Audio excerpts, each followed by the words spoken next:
And ఇంకోటి గురూజీ, ఈ మాట కూడా మనకి చాలా సార్లు వినిపిస్తూనే ఉంటుంది. అసలు ద్వారక మునిగిపోతుందని కృష్ణుడికి ముందే తెలుసు. మరి మునిగిపోతుంది అని అన్నప్పుడు ఎందుకని ద్వారకా వాసుల్ని కాపాడలేదని కొంతమంది అంటున్నారు. కానీ ఇంకొంతమంది మనకు గ్రంథాల్లో కూడా తెలుస్తుంది, ద్వారకా వాసుల్ని ముందే వేరే ప్రదేశానికి సురక్షితంగా ఉండే చోటికి పంపించారు అని అన్నారు. మరి సురక్షితంగా ఉండే చోటికి పంపిస్తే ద్వారకా వాసులు ఏరి ఒకవేళ ఉంటే ఇప్పుడు కూడా భూమి మీద ఎగ్జిస్టెన్సీగా ఉండాలి వాళ్ళు. మరి ఉన్నారంటారా లేరంటారా? ఉన్నారు. ఇప్పుడు వీళ్ళంతా కూడా మనందరము కూడా మనం కృష్ణ సంతానమే, మన పరీక్షిత్ సంతానమే, మన రాజు భరతుడి సంతానం మనం.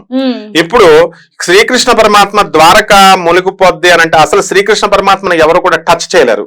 గాంధారి శాపం ఇచ్చినా కూడా టచ్ కాదు. ఇప్పుడు ఉదాహరణకి సూర్యుడు ఉన్నాడు, సూర్యుడి మీద మనం ఒక రాకెట్, ఒక ఫైరింగ్, ఒక బుల్లెట్ కాలుస్తాం, మనిషిని కాల్చినట్టు వెళ్తుంది, ఆయనకి ఏమవుతుంది, ఏం కాదు. మానవుడి వెరీ లిమిటెడ్ శక్తి.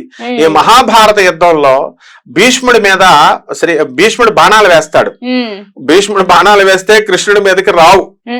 అర్థం కాదు భీష్ముడికి, ఏంటి కృష్ణ నీ మీద బాణాలు వేస్తే రావట్లేదేంటి అంటాడు. అప్పుడు కృష్ణుడు ఏమంటాడు, నీకు కనబడే వాసుదేవుడిని అనుకుంటున్నావా, నీతో తిరిగే కృష్ణుడిని అనుకుంటున్నావా, మాయ కమ్మేస్తుంది అనమాట భీష్ముడికి కౌరవులందరికీ కూడా. కాబట్టి నేను ఈ ప్రపంచానికి స్వామిని, నేను ఏదో చనువిచ్చాను కదా అని ఎత్తెక్కి డాన్స్ వద్దాం అనుకుంటున్నావా అంటాడు. ఆయన ఏం చేస్తాడంటే భీష్ముడు ప్రతాపంతో ఉన్నప్పుడు కుప్పించి ఎగిసిన కాలిలాగా శ్రీకృష్ణ పరమాత్మ రథం నుంచి ఇలా దూకుతాడు. ఆ జుట్టంతా కూడా ఇలా చల్లా చెదరై విరబూసినటువంటి కాళికా లాగా ఉంటుంది. ఆ తర్వాత దూకి ఈ బండి చక్రంతో నిన్ను చంపేస్తా భీష్మ, నేను ఏదేస్తే చిన్న రాయితో కూడా చంపేయచ్చు దేవుడు, ఆయన పరమాత్మ. కాబట్టి అప్పుడు బాణాలు వేస్తాడు. బాణాలు వేస్తే బాణాలు తగలవు.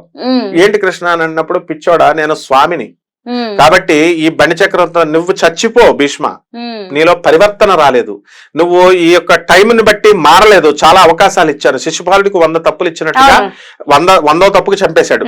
ఆ విధంగా పరమాత్మ అయినటువంటి కృష్ణ పరమాత్మని ఎవ్వరు ఏమీ చెయ్యలేరనమాట. అయితే ఆయన ఎంత గొప్ప మర్యాదా పురుషోత్తముడు అంటే, రామో విగ్రహవాన్ ధర్మ, మర్యాదా పురుషోత్తముడు అంటారు రాముణ్ణి కృష్ణుణ్ణి. ఈ కృష్ణుడు లీలామానుష విగ్రహుడు.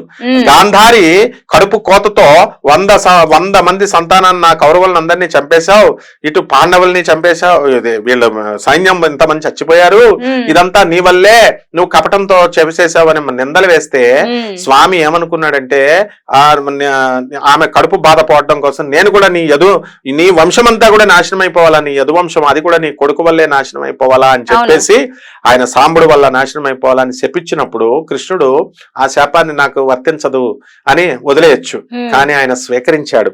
గాంధారి నీ మాత నీ శాపాన్ని నేను స్వీకరిస్తున్నాను అన్నప్పుడు తగిలింది శాపం. ఇప్పుడు మనం కూడా పూజలు చేసి మనకు రిజల్ట్ రాకపోతే దేవుడు ఏదో మనకు బాండ్ పేపర్ మీద రాసి మన కోరికలన్నీ తీరుస్తానన్నట్టు మనం పెట్టే, ఆఫ్టర్ ఆల్ దేవుడు సృష్టించిన పువ్వులు దేవుడికి ఇస్తున్నాం, దేవుడు సృష్టించిన కొబ్బరికాయ 10 రూపాయలు పెట్టుకొని మనం దేవుడికి ఇస్తున్నాం, మనం అడిగేది 1 కోటి రూపాయలు అడుగుతున్నాం. కాబట్టి ఇవ్వలేదని చెప్పేసి మనం దేవుడి మీద అడిగి ఫోటోలు తీసేస్తా, నీ పూజ మానేస్తాను, బిల్డప్లు ఇస్తాం, ఇవేమీ దేవుడు పట్టించుకోడు. అక్కడ అలాగే, కానీ అక్కడ గాంధారి చెప్పించినప్పుడు తీసుకున్నాడు కాబట్టి, యాక్సెప్ట్ చేశాడు కాబట్టి ద్వారక మునిగిపోవాలా అన్నీ తెలుసు, ఆయన ఇచ్చానుసారమే జరిగింది. అది ద్వారక మునిగిపోవాలా, కలియుగం అంతమైపోవాలా, అదే ద్వాపర యుగం అంతమైపోవాలా, మళ్ళీ కలియుగం పుట్టాలా, ఆ సృష్టి నిర్మాణం చేయాలా అన్నది కూడా సంకల్పము శ్రీకృష్ణుడిదే. కాబట్టే ఆయన సంకల్పం ప్రకారమే ద్వారకను ముంచాడు. అంతేగాని శ్రీకృష్ణుడు చేతకాని వాడే ద్వారకను రక్షించుకోలేక కాదు, ద్వారకావాసుల్ని అక్కడ రక్షించలేక కాదు. అర్జునుడిని పిలుస్తాడు, జాగ్రత్త వీళ్ళందరినీ వేరే ఏరియాకు పంపించేసాయి, తర్వాత ముఖ్యంగా పరీక్షిత్ మహారాజు పుట్టాలి కాబట్టి అభిమన్యుడి భార్య అని ఆమెను జాగ్రత్తగా తీసుకెళ్ళి అని చెప్తాడు. ఆమెను పరీక్షిత్ మహారాజు పుట్టాడుగా, రక్షించాడు. అప్పుడు అర్థమైందనమాట అర్జునుడికి, జగదేక వీరుడైనటువంటి అర్జునుడు అసలు ఇంకా ఆయనకి సాటి లేరు. Savyasachi, left and right hands తో సేమ్ స్పీడ్ తో బాణాలు వేయగలిగే కెపాసిటీ ఉన్న అర్జునుడు ఏమనుకుంటాడంటే, ఇదేమిటి మంచి బ్రహ్మాండంగా నేను అంత మహామహుల్నే, ద్రోణుడిని, భీష్ముడిని, వీళ్ళందరినీ లేపిపడేశాను, కర్ణుడిని, మామూలు దొంగలు, దారి దొంగలు, ఎవరు బోయేవాళ్ళు, వాళ్ళ చేతిలో నేను ఓడిపోయానండి, నా ధనుస్సు వేస్తుంటే మంత్రాలు గుర్తు రావట్లేదు, ఆయనకి బాణాలు వెళ్ళట్లా అంటే అప్పటికే విత్డ్రా చేసేసాడు కృష్ణుడు. మనం కూడా అర్జునుడిలాగా, కర్ణుడిలాగా మనం బాణాలు వేస్తే వెళ్ళేవి ఇది వరకు కాలంలో, ఎప్పుడు ద్వాపర యుగంలో. కలియుగం ఎంటర్ అయిన తర్వాత ఏం చేశాడంటే ఇవన్నీ దుర్వినియోగం చేస్తున్నారని చెప్పి ఆధ్యాత్మిక శక్తిని, స్పిరిచువల్ ఎనర్జీని విత్డ్రా చేశాడు కృష్ణుడు. అందువల్లనే దాన్ని యాంత్రిక రూపంలోకి మార్చాడు. Law of conservation of energy అనేది, energy can neither be created not destroyed but can be transform from one form to the other అని సైన్స్ చెప్తోంది.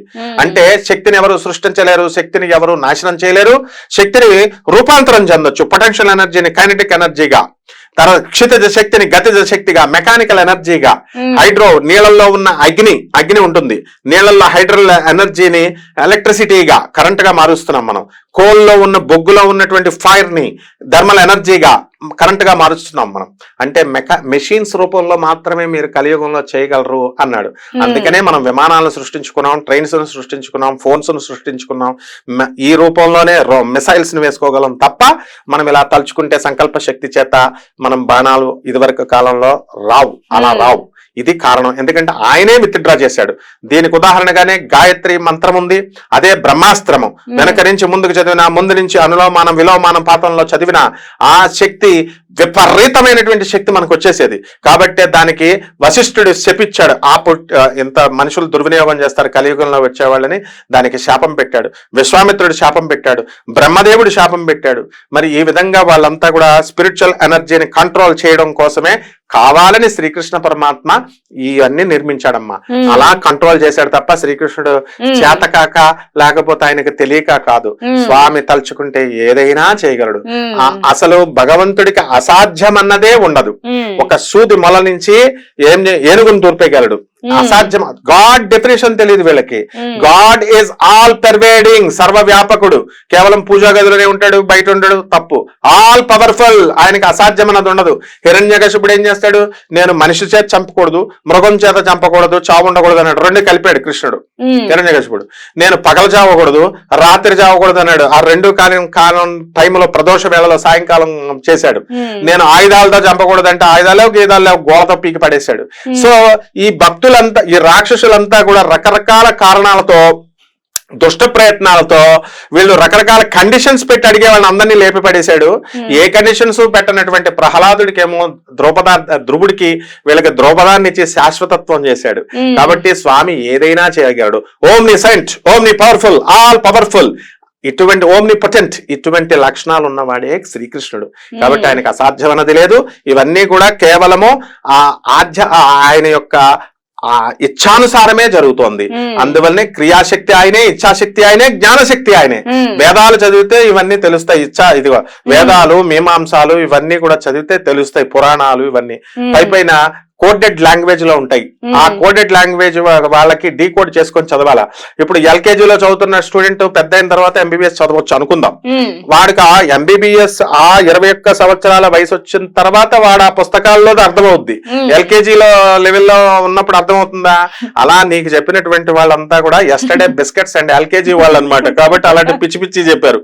వాళ్ళకి అంత పరిణతి రాదు. ఇంకా కొన్ని వేల లక్షల జన్మలు పడతాయి వాళ్ళకి అర్థం అవడానికి. కాబట్టి కన్ఫ్యూజ్ అవ్వాల్సిన అవసరం లేదు. శాస్త్రాలు పురాణాలలో శాస్త్రబద్ధంగా నేను రేషనల్ గా సైంటిఫిక్ నాలెడ్జ్ తో, తర్వాత లాజికల్ కన్సిస్టెన్సీతో నేను చెప్తున్నాను భక్తులు. నిజంగా గురూజీ, కృష్ణుడి గురించి మనం మాట్లాడుకుంటూ పోతే అది మన జీవితం అంతా సరిపోదు మనం మాట్లాడడానికి. అందుకని దేవతలు కూడా అన్నారు, అసలైన దేవుళ్ళు మేము కాదు, కృష్ణుడికి మొక్కండి అయ్యా, ఆయనే ప్రసన్నిస్తారు, మేమేం చెయ్యలేము అని చేతులు ఎత్తిన రోజులు కూడా ఉన్నాయి. మన కథల్లో కూడా వినిపిస్తూ ఉంటాయి. వాస్తవం అదైతే. అండ్ మీరు కూడా చూసారు కదండి, మన కళ్ళు ఎదురుగా జరగలేదు, మనం అప్పుడు పుట్టలేదు కాబట్టి అదంతా నిజం కాదు. అదెంత రాసే వాళ్ళు రాసుకుంటూ పోయారు, ఇప్పుడు మనం అది చదివేస్తున్నాం కాబట్టి ఇదే నిజమని నమ్మాలా అని వాదించే వాళ్ళు ఉంటారు. కానీ నమ్మినా నమ్మకపోయినా అవి నిజాలు కాబట్టి ఖచ్చితంగా నమ్మి తీరాలి. అది నమ్మడం నమ్మకపోవడం అనేది మీ ఇష్టానికి వదిలేసిన. అండ్ ఈ వీడియో మీకు ఎలా అనిపించిందో కామెంట్ సెక్షన్ లో కామెంట్ చేయండి. అండ్ ఇందులో ఇంకా మీకు ఏమైనా డౌట్స్ ఉంటే, అసలు మహాభారతంలో మీకు ఎలాంటి డౌట్స్ ఉన్నాయో కూడా ఖచ్చితంగా కామెంట్ సెక్షన్ లో కామెంట్ చేయండి. మీ కామెంట్స్ కి ఖచ్చితంగా నేను ఒక వీడియో అనేది అప్లోడ్ చేయడానికి ట్రై చేస్తాను. అండ్ ఇలాంటి మరెన్నో వీడియోస్ మీ ముందుకు రావాలి, మీ ఛానల్లో రావాలి అనుకుంటే ఖచ్చితంగా మీరు సబ్స్క్రైబ్ చేసుకోండి. And today this video guys, నమస్కారం, సెలవు.